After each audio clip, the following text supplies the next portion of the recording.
लातूरच्या औसा तहसील कार्यालयात शेतकरी आणि निराधारांचा महाआक्रोश मोर्चा धडकणार आहे आणि या मोर्चाचं नेतृत्व किंवा या मोर्चाला संबोधित करण्यासाठी शेतकरी नेते रविकांत तुपकर हजर झालेत आज लातूरमध्ये. आपल्यासोबत स्वतः रविकांत तुपकर जे आहेत. मला सांगा, नेमकं शेतकऱ्यांनी आता गेले 15 दिवसापासून महाआक्रोश मोर्चा काढला आहे, काय मागण्यासाठी? असं आहे की महाराष्ट्रातला सर्वच पिकांचा शेतकरी आता अडचणीत सापडलेला आहे. एकतर ऊसाची आंदोलनं कोल्हापूर भागापुरती होतात, परंतु महाराष्ट्रातला जो सोयाबीन कापूस उत्पादक शेतकरी आहे, या भागातला ऊस उत्पादक शेतकरी विदर्भ मराठवाड्यातला, त्याच्यासाठी मात्र कोणी बोलायला तयार नसतं अशी परिस्थिती आहे. आज सोयाबीन कापूस उत्पादक शेतकरी, या भागातला ऊस उत्पादक शेतकरी मरणाच्या दारात उभा आहे, परंतु सरकार लक्ष द्यायला तयार नाही. उत्पादन खर्च सोयाबीनचा हा जास्त आहे आणि भाव मात्र मार्केटमध्ये त्याला कमी आहे. एकराचा उत्पादन खर्च हा 36,000 रुपये आहे.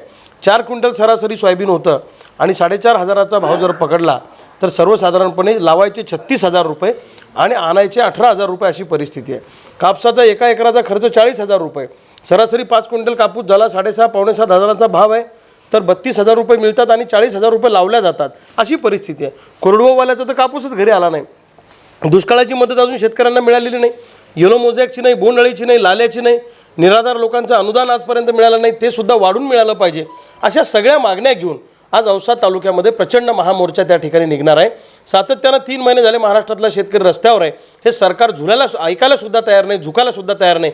म्हणून या सरकारला शेतकऱ्यांचा आणि मजुरांचा दणका काय असतो, निराधारांचा दणका काय असतो, हे आम्ही आज औशामध्ये दाखवून देणार आहे. नक्कीच आज तुम्ही मोर्चामध्ये सहभागी होणार आहेत. मात्र दुसरीकडे धाराशिवला शेतकरी संघटनेचे, स्वाभिमानी शेतकरी संघटनेचे राजू शेट्टी देखील दाखल आहेत. नंतर ते या ठिकाणी लातूरला कार्यकर्त्यांची बैठक घेणार आहेत. म्हणजे एका जिल्ह्यामध्ये दोघांच्या बैठका, वेगवेगळे कार्यक्रम असं होतं. आमचा जो महामोर्चा आहे औसा तालुक्यातला, हा अगोदर ठरलेला आहे आणि मुळामध्ये हा महामोर्चा संघटनेचा, पक्षाचा, राजकीय असा नाही आहे.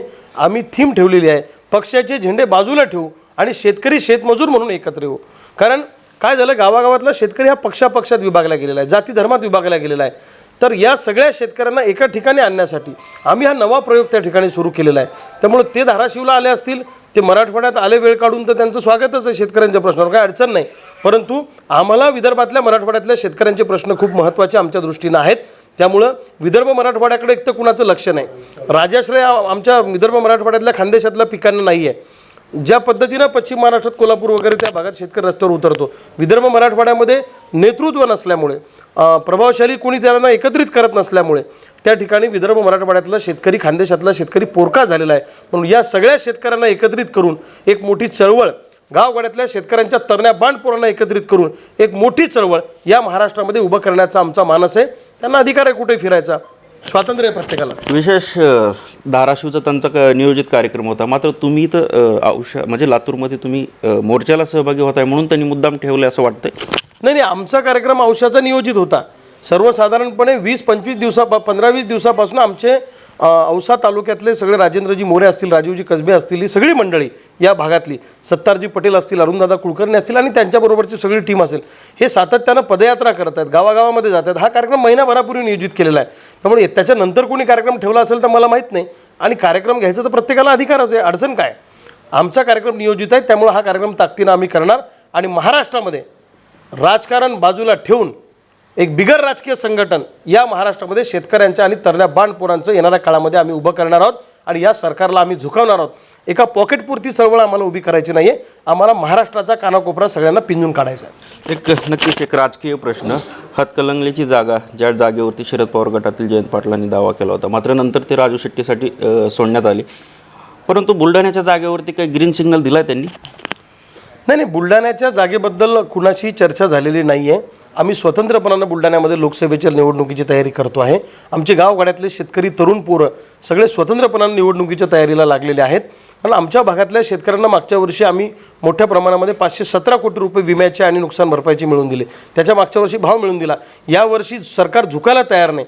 सरकारनं ठरवलेलं आहे की सोयाबीन कापूस उत्पादकांना भाव द्यायचा नाही. आमची सातत्यानं आंदोलनं सुरू आहेत.